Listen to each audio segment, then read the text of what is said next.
In the name of the Father, and of the Son, and of the Holy Spirit. Amen. Amen. Prayer for souls. Sacred Heart of Jesus, grant, we pray, eternal rest to the souls in purgatory, the final grace to those who are about to die, true repentance to sinners, the light of faith to unbelievers, and your grace to us and to all who are dear to us, especially the following souls for whom we now pray. Mention the names of the souls for whom we pray.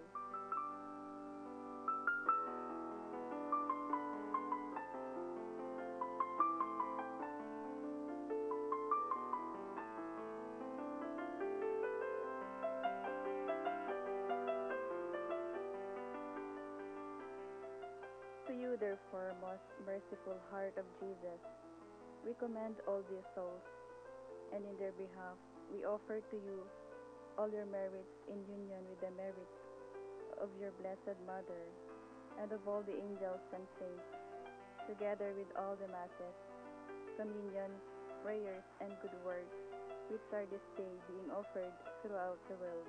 Amen.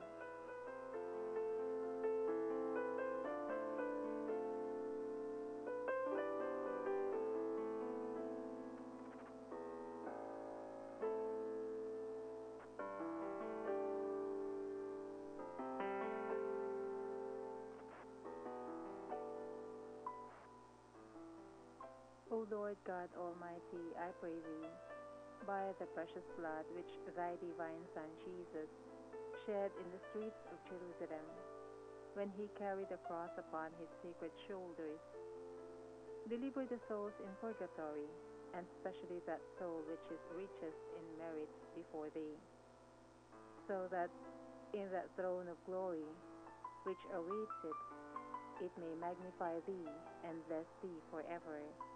Amen.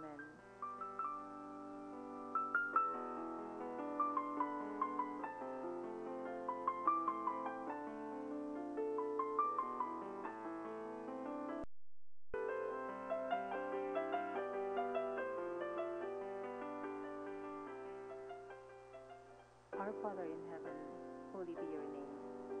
Your kingdom come, your will be done on earth as in heaven. Give us today our daily bread. Forgive us our sins, as we forgive those who sin against us. Do not bring us to the test, but deliver us from evil. Amen. Hail Mary, full of grace, the Lord is with you.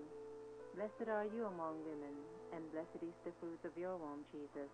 Holy Mary, Mother of God, pray for us sinners, now and at the hour of our death. Amen. Eternal rest give unto them, O Lord. And let perpetual light shine upon them. May they rest in peace. Amen.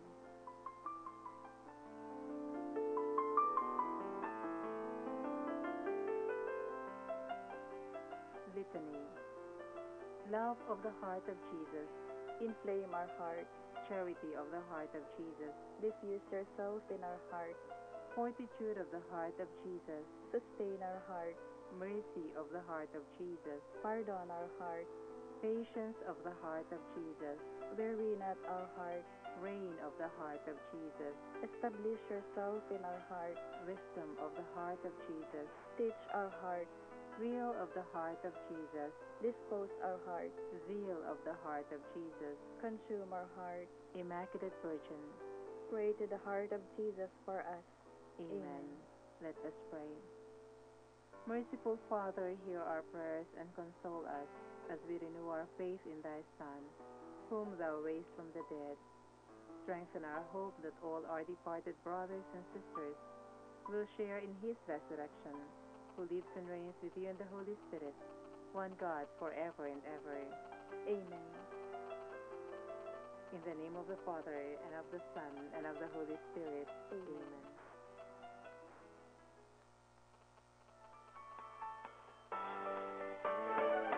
Ito po ang inyong himpilang Radio Maria bringing Christ into your home. Ang Radio Maria ay tumataling papawid sa 99.7 FM Tarlac, 101.5 FM Cagayan, at 102.1 FM Isabela. Ang Radio Maria ay kasapi ng World Family of Radio Maria Satellite Media Network at kapisanan ng mga broadcasters sa Pilipinas. Welcome and be part of the Radio Maria family.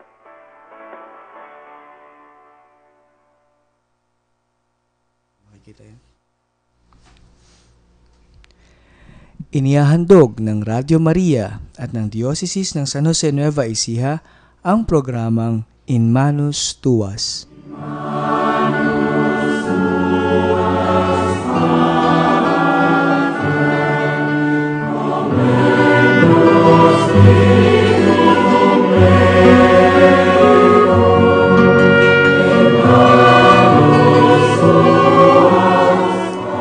Maligayang pakikinig po sa inyong lahat. Ito po si Kuya Jomar Luciano at kayo po ay live na nakikinig sa programang In Manus Tuas mula sa Diocese ng San Jose Nueva Ecija. Tayo po ay sumasahing papawid sa Radio Maria 99.7 FM Tarlac, 101.5 FM Cagayan at 102.1 FM Isabela. Tayo rin po ay napapanood via live streaming sa www.dioceseofsanjosene.com at maaari po nyo tayong sundan sa Twitter account at San Jose NE at sa ating Facebook page, Diocese ng San Jose at facebook.com. Mabiyayang pakikinig po sa inyong lahat si Bishop Bobet Malyari po ng Diocese of San Jose. Magandang araw po sa inyo, Bishop. Magandang araw. At ngayon po ay sumapit na naman tayo sa isa na namang episode ng ating pinananabighang In Manus Tuas. At marami po tayo ulit panauhin sa araw na ito na makikibahagi po sa ating mabiyayang pagtatalakay sa ating magiging topic mamaya po. At ipapakilala po namin sa inyo ang ating mga panauhin na makakasama natin sa halos isang oras na talakayan at pagninilay tungkol sa ating buhay espiritual. So sila po ang magkapakilala po. Jun Saulo po, nagbabalik po sa In Manus Tuas. Pagpalang pakikinig po, si Brother Nelson po, isa pong seminarista ng Diocese. Muli po si Brother Romel Ramos po, head coordinator po ng lay minister dito po sa katedral. Ayan, so parang nag-reunion tayo ulit, no? Kasi matapos ang ilang linggo, ay tayo ulit ang magkakasama. Pero maganda yun kasi magkakaroon ng continuity ang ating talakayan, ano po. At bago po tayo tuluyang dumako sa ating kwentuhan, ay humingi po muna tayo ng pagkapala at paggabasbas sa ating Panginoon. Tayo po ay pangungunahan sa isang panalangin ng ating mahal na obispo. Sa ngalan ng Ama, ng Anak at ng Espiritu Santo. Amen. Mapagpalang Ama, naniniwala po kami sa inyong pagmamahal sa bawat isa sa amin at sa lahat ng mga kaisa namin na nakikinig ngayon dito sa aming programang In Manus Tuas. Hiniling po namin sa inyo na sana basbasan po ninyo kaming lahat, basbasan po ninyo itong isang oras na pagsasama namin. Sana ito'y maging daan para lalo pa kaming mapalapit sa iyo at maging daan para lalo pa kaming maging bukas sa paglilingkod sa kapwa. Iniling po namin sa inyo na sana ito pong panahon ng Kwaresma ay maging panahon talaga ng madaming biyaya para sa aming lahat. Ito sana ay maging daan ng pagbabalik loob sa iyo, daan para lalo pang mag-alab ang aming pagmamahal sa iyo, sa simbahan, at lalong-lalo na yung mapausay ang paglilingkod namin sa aming mga kapatid na may hirap. Niling po namin sa inyo na sana gabayan po ninyo itong isang oras na pagsasama namin. Kayo pong manguna at ang mithi po namin at panalangin, ito ay maging oras na banal para sa lahat na nakikinig at sa aming lahat na nandito sa estasyon ng radyo ng Radyo Maria. Hiniling din po namin sa inyo na sana yung hindi po namin masabi ay maipahayag ninyo sa puso ng bawat tagapakinig namin. Lalong-lalo na yung mga bagay na kailangan po nilang marinig para lalo pa silang mapalapit sa iyo at lalo pa nilang magampanan ang iyong kalooban at ang kanilang misyon. Ito'y inihiling namin sa ngalan din ni Jesus, naming Panginoon. Amen.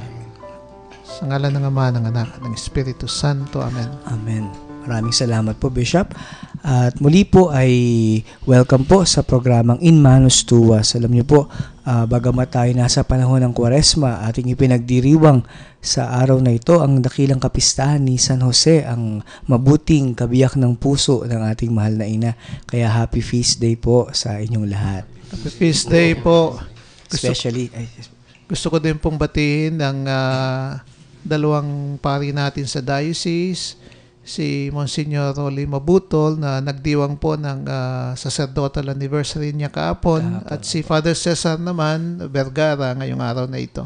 Kaya po, tinext ko nga po si Father Cesar kanina, sabi ko kasama po kayo sa aking mga panalangin. So happy anniversary po sa ating dalawang pari.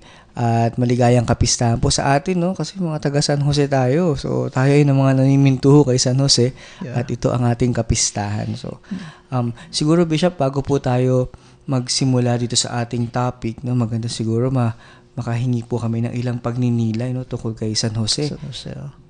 Yung kanina nga, yung pagninilay na naibahagi ko, kasi nga ngayong araw na ito, yung kapistahan ni San Jose, ang kabiyak ni Maria, no? Yung bang so pinagdiriwang natin yung pagiging asawa niya kay Maria at pagiging ama niya sa banal na pamilya.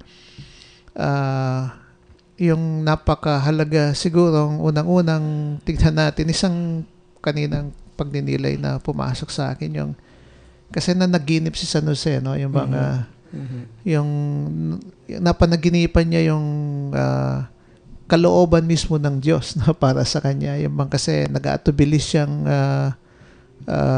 pakisamahan si Maria, no, bilang asawa, dahil nga dun sa nalaman niyang buntis na pala, no, si Maria.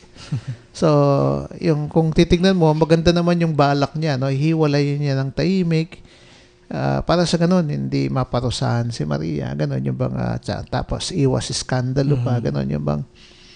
Pero yung makita mo si San Jose, yung napanaginipan niya yung yung mismong kalooban ng Diyos, no? Yung panaginip kasi usually ito yung nagpapahiwatig ng nasa kalooban na natin, no? Yung mga inner desire yung mga inner desire lumalabas sa panaginip. Kaya nga yung pwede nating tignan na yung inner desire ni San Jose talaga, yung talagang gustong-gusto niya na malaman yung kalooban ng Diyos. At yun ay lumabas dun sa kanyang panaginip. Ganun yung bang. At ang maganda dito, kahit na may desisyon na siya na maganda para sa kanya, kasi pinag-isipan niya mabuti, at makikita mo naman talagang parang galing naman sa isang pusong mabuti. Pero nung nalaman niya yung kalooban ng Diyos, isinantabi niya kaagad yung sarili niyang kalooban. At sabi dun sa Ebanghelyong binasa nga kanina, yung ginawa niya yung kalooban ng Diyos. No? Pagkagising niya, ginawa niya yung kalooban ng Diyos. Yung isang pagninilay ko dito, yung kasi usually yung mga padre de pamilya, siguro kahit tayong lahat, no? Pag nakagawa na tayo ng decision, lalong-lalo na kung ikaw ang padre de pamilya, minsan, kahit na may pinapahiwatig na iba ang Diyos sa'yo, kung minsan nahihirapan mong isang tabi yung kalooban mo, at yung pinlano mo. Lalong-lalo na sinabi mo na sa asawa mo, sinabi mo na sa mga anak mo. Kasi yung isa kasing pag-iisip na madalas namamayani sa mga tatay, yung utos ng hari hindi mababali, no? Yung bang para bang pag sinabi mo, hindi mo napapalitan, kasi yung bang parang mababawasan yung pagkaama mo, pagka padre de pamilya, pagka pinuno mo, yung pag iniba mo yung decision mo. Yung bang kahit na alam mo na medyo mali, hindi tama, hindi mo pa rin papalitan. yung bang akala natin nababawasan yung pagka-pinuno natin, no? Pagka padre de pamilya natin, pag tinatanggap na natin na tayo may mali, no? May pagkukulang. Yung bang sa totoo lang, kahit na tatay ka, kahit na obispo ka, nagkakamali ka pa rin. No? Yung bang siguro, I'll make a public confession na kahit na bilang obispo, madami akong mga desisyon na yun nga, yung mali. Yung bang na kailangan kong kumisan, yung palitan, kailangan kong balikan, gano'n. Yung bang kaninang umaga nga, na-recall ko yung yung isang advertisement nung panahon ni Cory Aquino, yung hindi ko alam kung naalala niyo ito, yung isang grupo ng bata na nagbe-baseball sila. Tapos yung doon sa advertisement, pinokus doon sa batang papalo ng bola, no? Doon sa baseball, gano'n. Tapos talagang pinakita na talagang todo bigay siya, talagang tinamaan niya yung bola na malakas, gano'n, yung bang tapos pinokus sa bola, yung bola ng camera, yung camera sa bola, tapos yung kita talaga ang layo ng nadatnan, hanggang ang nadatnan ng bola yung salamin ng bahay. Tapos binasag yung salamin, gano'n. Tapos nakita mo talaga nagtakbuhan lahat ng mga bata kasi baka mapagpintangan sila, no? Yung mga, pero yung pagkatapos na makita mo, pinokus yung camera dun sa bata, nakayuko pero naglalakad papunta dun sa bahay nung nabasag niyang bintana, gano'n yung bang. Tapos yung nung kakatok na siyang ganyan, sabing ganyan, ito ang bayani, gano'n yung bang. Yung kuminsan nangangailangan ng tapang, no? Yung bang yung tanggapin natin yung mali natin, yung bang, at saka harapin mo yung mga consequences ng kamali ang ginagawa natin. Yung bang siguro ito din yung yung ginawa ni San Jose, no? Yung bang tinanggap niya mali siya, no? Doon sa decision niya, pinalitan niya, gano'n yung bang, kasi alam niya yun ang mas tama na galing sa Diyos, gano'n yung bang napakaganda naman nung inyong reflection, Bishop, tungkol dito sa parang kakaibang outlook kay San Jose, no? Kasi madalas nakikita natin ang ipinopromote talaga yung mga virtues ni Saint Joseph, no? Pero itong isang perspective na ito na hinarap niya yung pagkakamali ng decision niya, parang this is new personally to me. At lalo ako tuloy namangha, no? Nakita ko yung kalaliman nung kadahilanan nung pagtanggi ni San Jose na sundin yung kalooban niya, kundi ang dapat sundin yung mahigit na mabuti. Po. Total, nasimulan natin dun sa pagninilay to San Jose, no? Siguro maganda may mga padre de pamilya tayong kasama, no? Kaya siguro magandang mapakinggan din ang inyong pagninilay tungkol kay San Jose. Siguro po ay tama po yung sinabi ni Bishop, yung minsan may mga pagkakataon na gumagawa tayo ng mga nag-iisip tayo ng mga bagay para sa ating pamilya, pero at the end minsan nakikita natin palang mali. Minsan yun nga, parang minsan nakikita natin na ito lang ang tama kasi ako nga ang padre ng pamilya, walang makapagbabawal sa akin dahil ako ang batas.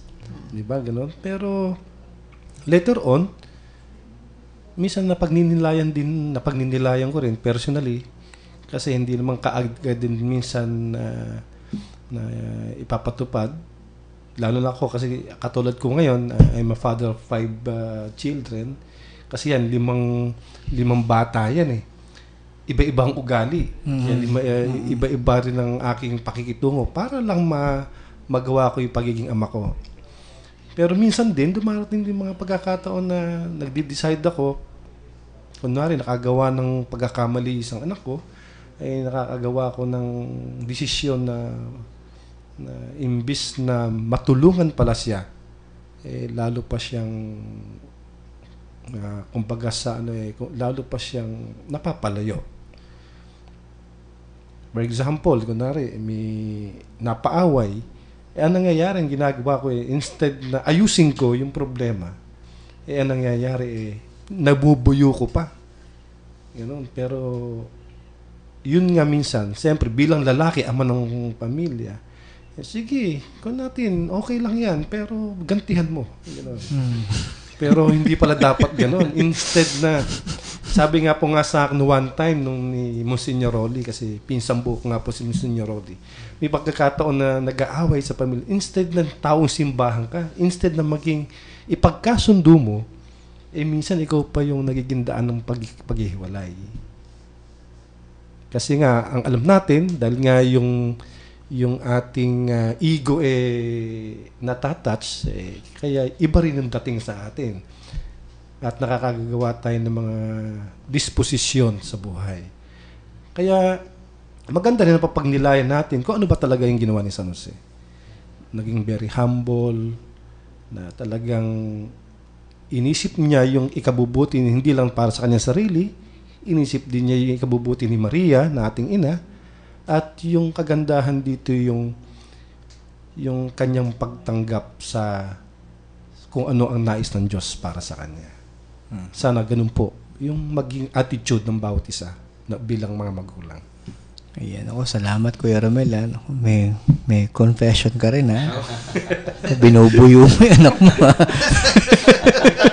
So, at least, no, nagkaroon tayo ng mga realizations, no, na base doon sa inspirasyon natin kay San Jose na sundin ang kalooban ng Diyos, maging mababang loob, no?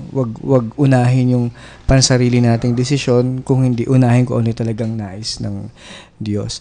Alam ko medyo maikli lang yung oras natin, kaya siguro maganda na tumuloy na tayo sa ating topic, no? Pero bago yon, magandang balikan natin, no, yung ating mga nakaraang pag-uusap tungkol dito nga sa ating pastoral exhortation ng ating mga obispo sa Pilipinas tungkol dito sa Year of the Laity.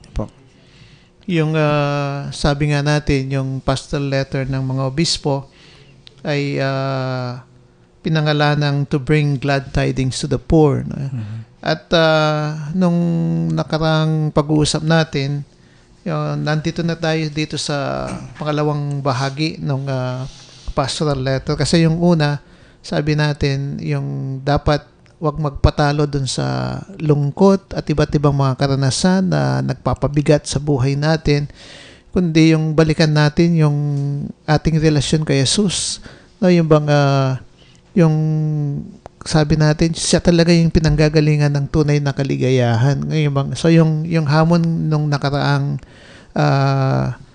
programa natin ay yung bang balikan natin muli yung personal encounter natin kay Jesus. Na yung bang na yung karanasan na nagbigay talaga ng kaligayahan sa atin, malalim na kaligayahan sa atin. Ay bang ngayon ipagpapatuloy natin itong ating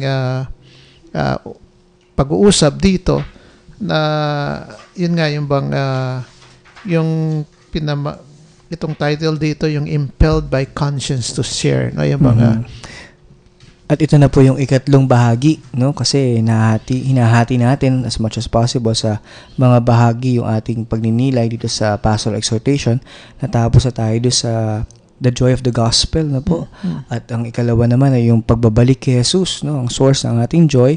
At ito na po yung bunga nung pagkakabalik natin kay Jesus. Ano ang bunga nito dapat? Kaya ito po yung ating pagninilayan sa ikatlong bahagi ng ating pagtatalakay dito sa pastoral exhortation.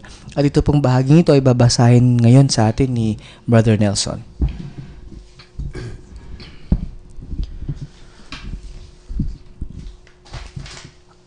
Impelled by conscience to share. The elation within of having encountered Jesus compels us to share. It is not possible to have met Jesus, then hoard the joy of this encounter for oneself.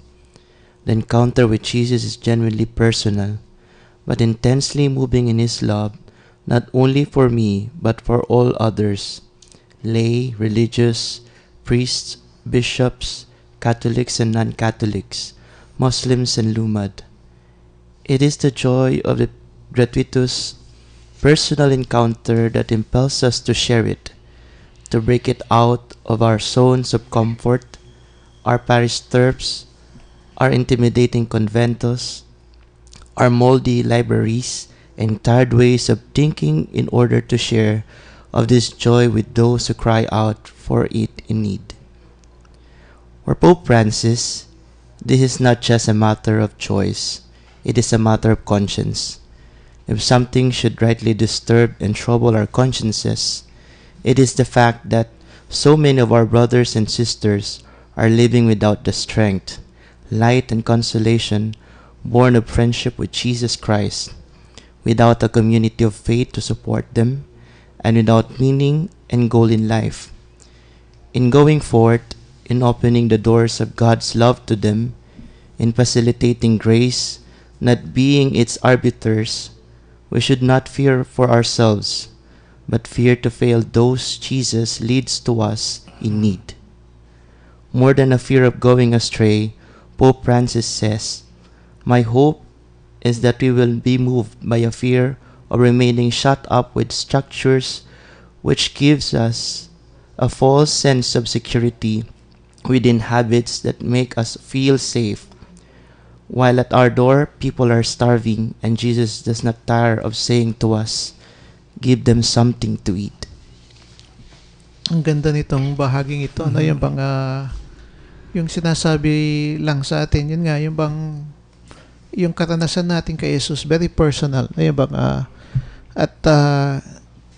pero kahit na very personal, ito'y nagpapahayag din sa atin nung parang obligasyon natin na ibahagi itong karanasan na ito, ano yung itong kaligayahan na ito, hindi mo pwedeng itago, no? Kailangan talaga yung bang ibahagi mo ito, no, doon sa lahat ng mga taong nakakaharap mo, para bang yung karanasan na naranasan mo, dama mo, hindi lamang para sa ito, no, kailangan ibahagi mo sa lahat ng mga tao. Yung sinasabi nga dito, pati sa hindi Katoliko, pati doon sa hindi mga Muslim, mga lumad, at madami pang iba. No? Yung bang, kahit na yung mga sinasabi nila, hindi sila naniniwala sa Diyos.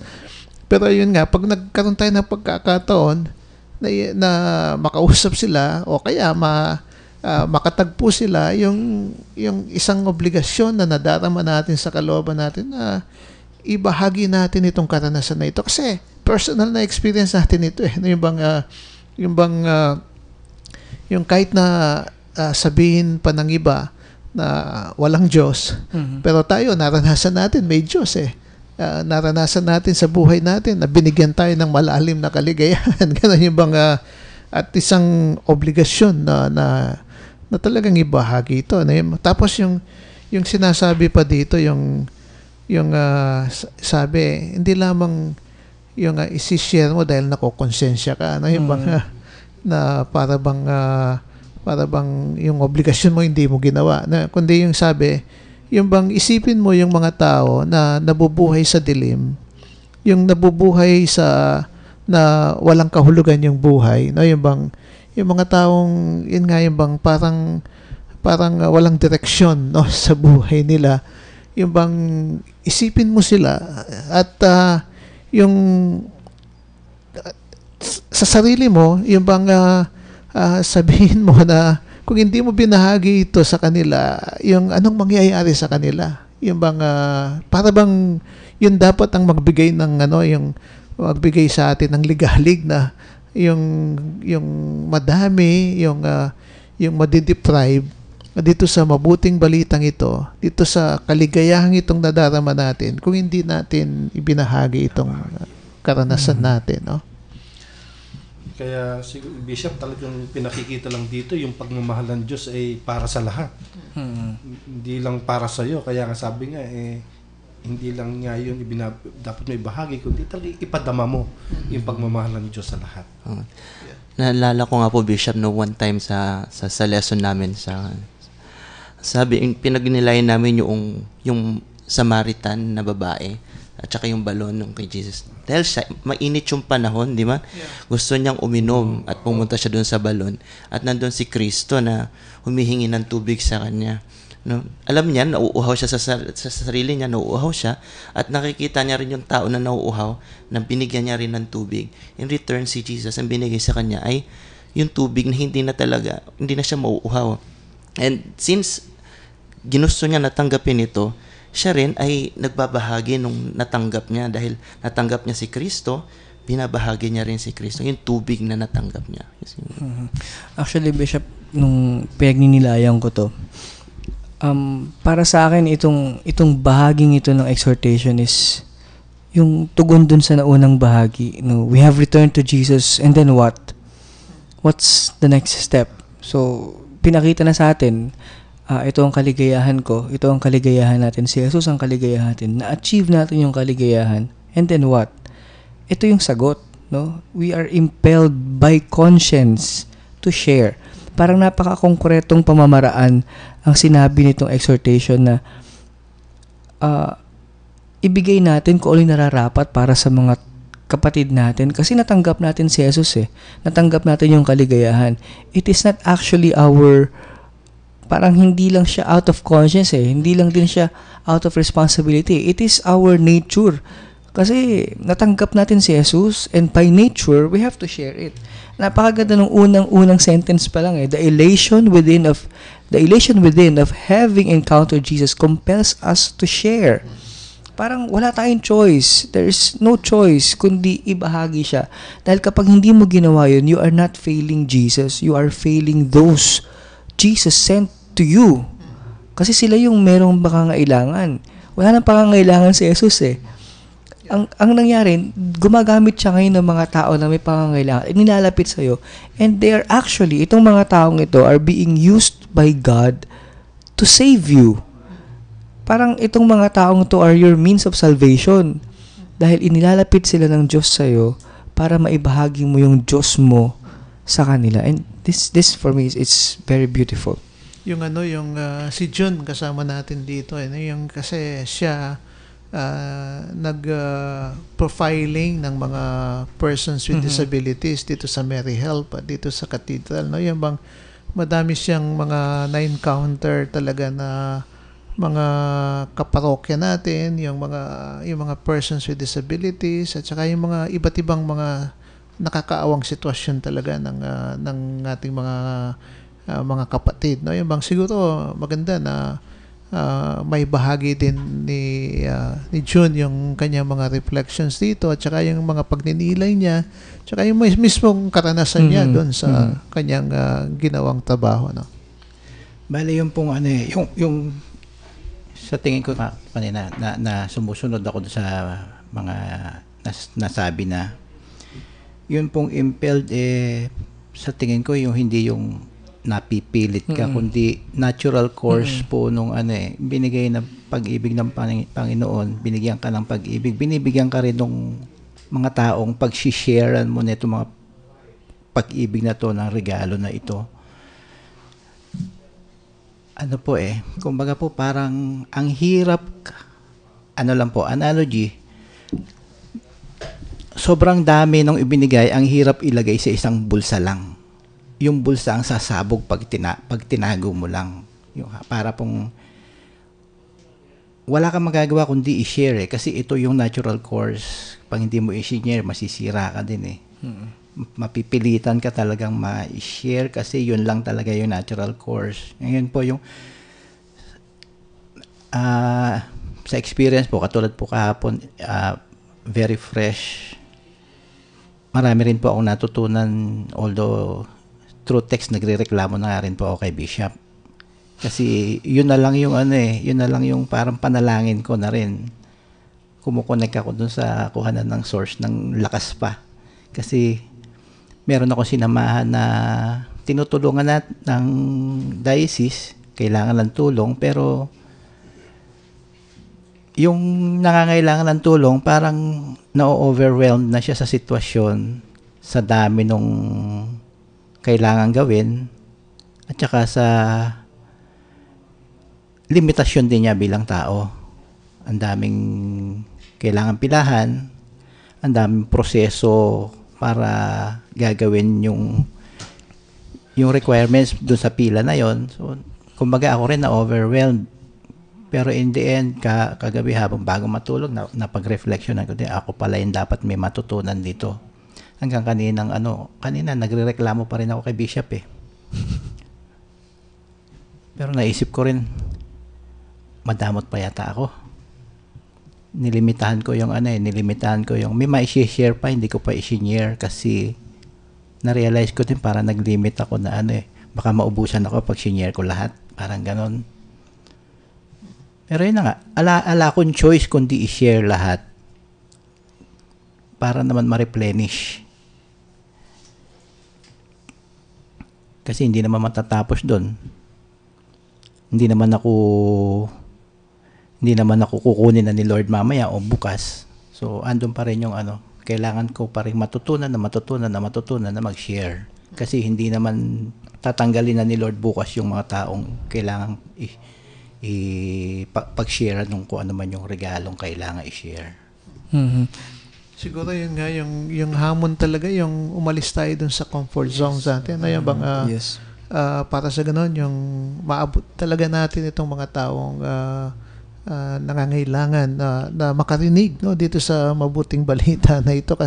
Kasi kung minsan nga, yung bang sila din, merong mga sa sariling kakulangan, ay yung bang napakahalaga. Yun nga, yung bang malaking pasensya sa party natin, ganon, yung bang para sa ganon, yung maabot natin sila at yung nga, matulungan natin silang magbukas sa pakikinig sa mabuting balita, yung at saka talagang matulungan natin talaga sila, Actually, Bishop, nung nabanggit ninyo at binanggit nga rin dito sa exhortation na mahihirapan tayong gawin yung nire-require na magbahagi if we do not leave our comfort zones.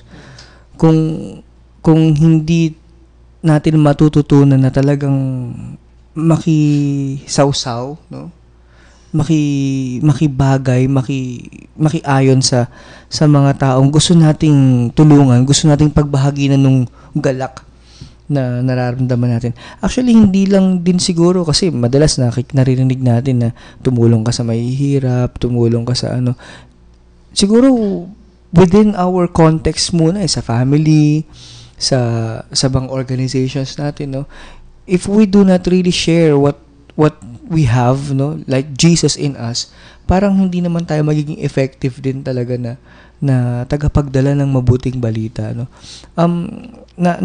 napansin ko po, very striking sa akin yung sinabi dito na to break out of our zones of comfort, our parish turfs, our intimidating conventos, our moldy libraries and tired ways of thinking.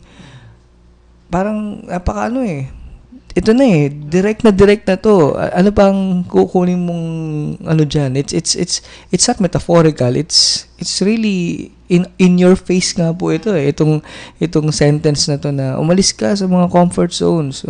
Siguro yung mga nandyan sa intimidating conventos, yung mga religious natin, yung mga kaparian natin na minsan doon na lang talaga, hindi lang mga kaparian, pati tayo, workers of the church, na nandyan din sa kumbento, na sometimes naging sobrang na tayo dyan, komportable na tayo, okay na, lalapit sa akin yung mga gustong tulungan. Hindi the message is to go out, hanapin sila, and this is not only a matter of choice, it is a matter of conscience. Napakalalim po nun. Yeah. Kung babasahin nga natin muli ito, sabi niya, if something should rightly disturb and trouble our consciences, sabi nga niyan, it is the fact that so many of our brothers and sisters are living without strength, without light and without consolation, born of friendship with Jesus Christ, without a community of faith to support them, and without meaning and goal in life. So kung isipan mo yung mga kapatid mong ito, nandyan sa sitwasyong ganyan, yung bang tapos ikaw yung nag-enjoy ka dun sa presence ni Jesus, sa friendship ni Jesus, gano'n yung bang tapos wala ka namang ginagawa para dito sa mga taong ito, gano'n yung bang Yung parang tipong, okay, punong-puno ka ni Jesus. Tapos nakikita mo yung mga taong nasa paligid mo na hindi man kilala si Jesus, hindi man makapasok sa simbahan, actually, wag na tayo lumayo, even in our families, di ba? May mga ganyan Tapos biglang makikita ng mga tao na ikaw, punong-puno ka lang saya. Pero parang ang damot-damot mo naman, hindi mo maibahagi yung saya na nararamdaman mo. This is a very powerful part ng exhortation kasi parang ito yung katulad na nabanggit ko kayo, this is the most concrete way possible na pwede nating ilabas yung talagang kaligayahan na nararamdaman natin dahil kay Jesus. Siguro ituloy natin yung yung pagbasa natin, yung bang yung parang yung next part nito is yung pagkatapos ng give them something to eat, no? Yes. Okay. In our personal encounter with Jesus, we know ourselves uplifted. We know all humanity is uplifted in dignity because of Jesus' loving gaze from the cross for all of us. We must abide in this joy, in evangelical discernment, and not allow ourselves in a confusing world to be led astray by spurious joys. While we gratefully recognize advances in Philippine society in such areas as basic education, fundamental aspects of the economy, the struggle for elusive peace in Mindanao, the war against corruption, and in all the shameful slime uncovered in connection with the now unconstitutional Priority Development Assistance Fund, we cannot help but admit with Pope Francis that 28% of our people still are barely living from day to day. The poorest of our people are in the autonomous region of Muslim Mindanao, within 47% of the people living below the poverty threshold of 5,458 pesos per month. In Region 12 and Region 9, within 38% and 37% respectively of the population still living in absolute poverty. The income gap between our rich and poor has not closed. The richest 10% of our population is earning 10 times more than the poorest 10%, with the income of the richest families soaring way beyond the income of the poorest. These are figures that have not yet captured the devastation wrought by the standoff in the Zamboanga, the earthquake in Bohol, and Typhoon Yolanda in the Visayas. This is a social scandal for which we cannot just blame government. We need to understand our role in it, our personal responsibility for it in our individual lives and shared cultures, and return to Jesus.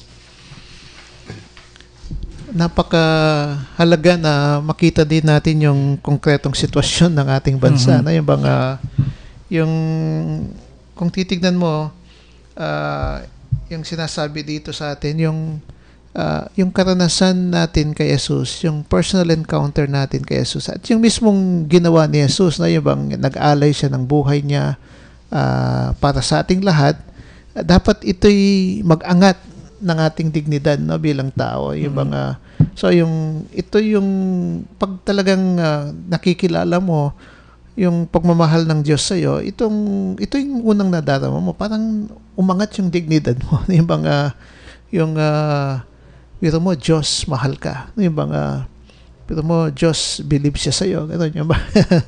Naniniwala siya sa iyo, pinagkakatiwalaan ka niya. Ganun yung bang tapos yung hamon sa atin, tignan nga natin yung sitwasyon natin. Ito ba'y nangyayari? Yung mga ibabang kapatid natin na kasama natin supposed to be sa pananampalataya, sila ba ay yung nakakaranas ba na umaangat pa talaga yung dignidad nila? Yung bang napakaganda yung makita din natin itong, sabi ko nga, yung sitwasyon nga dito sa ating bansa, no, yung bang yung dito minention dito yung okay, sabi nga totoo, yung ibang areas, yung basic education, yung mga ibang fundamental aspects of the economy, yung makikita mo, nag-a-advance yung Philippine society.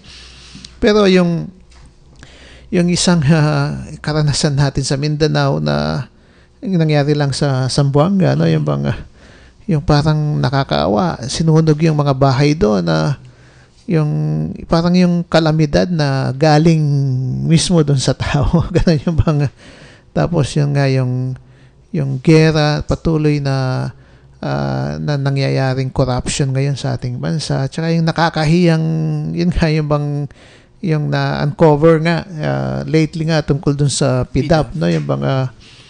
Yung parang nakakalungkot, yung nangyayari ito habang ang dami pa sa mga kapatid natin na yung nabubuhay sa mahirap na sitwasyon. Kagaya nga dito, yung sinasabi dito, yung the poorest of our people are in autonomous region of Muslim Mindanao. Na yung sabi dito, 47% of the people living below the poverty threshold of 5,458 pesos a month. Na yung na-imagine ba ninyo yung 47%? No? Yeah. Halos kalahati ng population sa Mindanao. Oh. And this particular part of the exhortation is aptly titled, no? Poverty is still scandalous. Oh. Parang nung natapos, ngayon ko lang po kasi nabasa to, Bishop, tong part na to. Parang sobrang, na-iskandalo ako bigla dito. And the title is apt, no? Poverty is still scandalous. Bago po natin ipagpatuloy yung ating masiglang talakayan, no? Tayo po muna ay magkakaroon ng ilang paalala mula sa ating himpilan ng Radio Maria, Bringing Christ into Your Home.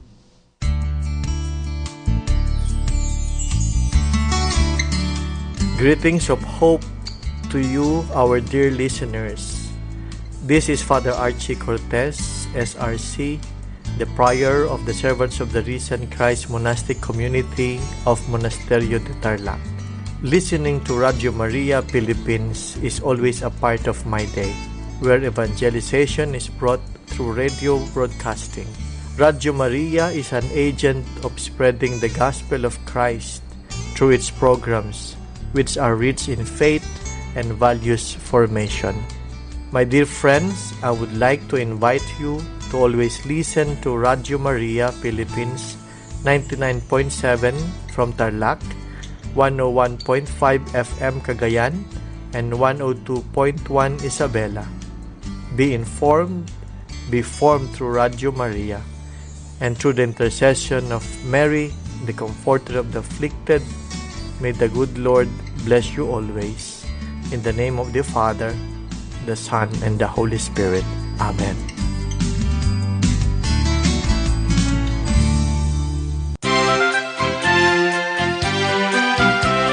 Radio Maria Philippines, bringing Christ into your home.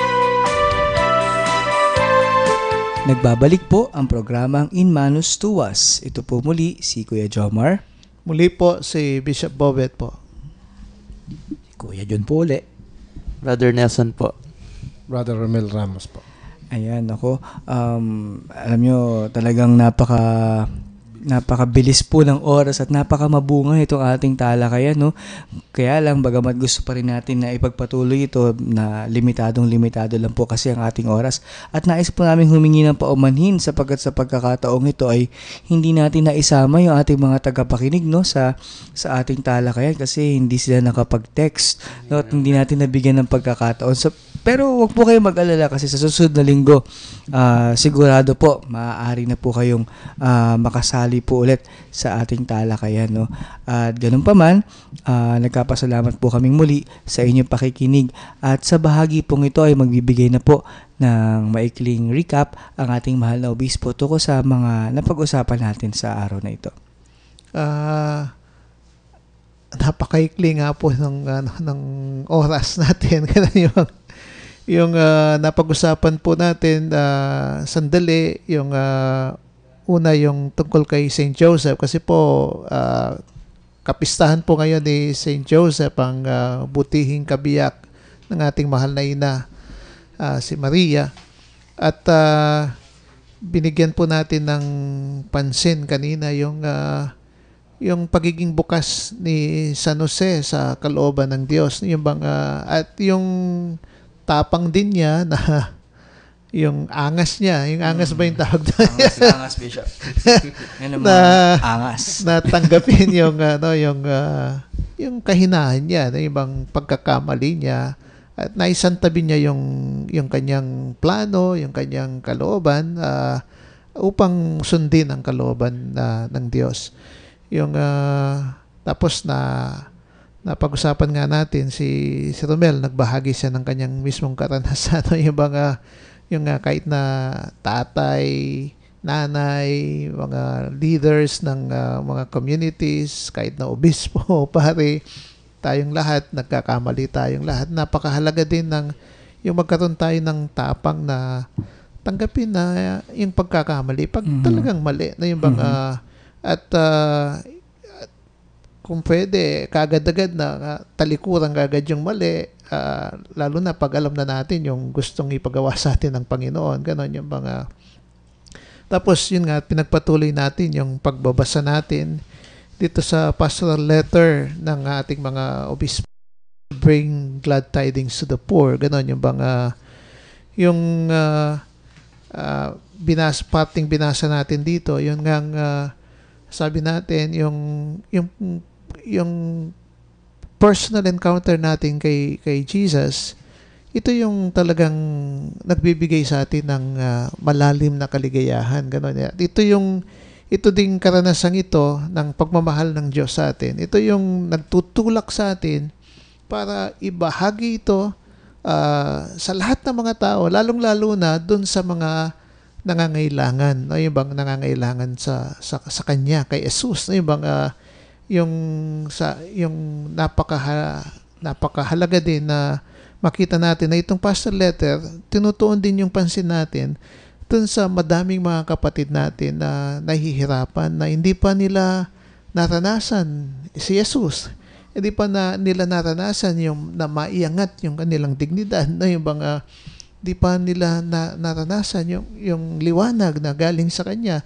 At kung talagang desidido tayong ibahagi itong mga karanasan natin kay Jesus, yung napakahalagang umalis tayo sa comfort zone natin at talagang yung hanapin natin itong mga kapatid natin at gumawa talaga ng steps, no, yung bang para sa ganun makatugon doon sa pangangailangan ng mga kapatid natin, no, na nasa